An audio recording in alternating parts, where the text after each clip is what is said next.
Shalom mtu wa Mungu. Ushinde ubaya kwa wema.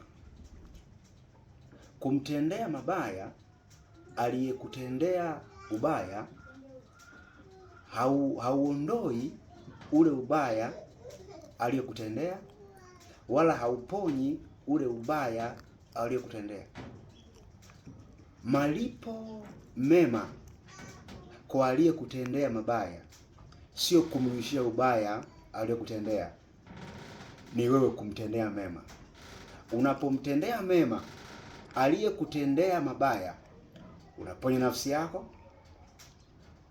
unaponya mwili wako, unaponya na roho yako, lakini pia unavunja kabisa nguvu ya visasi, unavunja kabisa nguvu ya uovu. Kwa hiyo mema yanavunja visasi na uovu. Lipa mema kwenye mabaya uliyotendewa.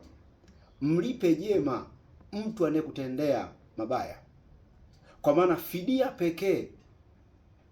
pekee kwa aliyekutendea mabaya ni wewe kumlipa mema.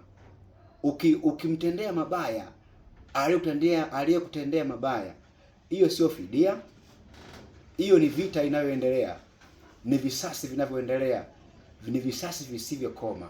Kwa hiyo kwenye kupona kwako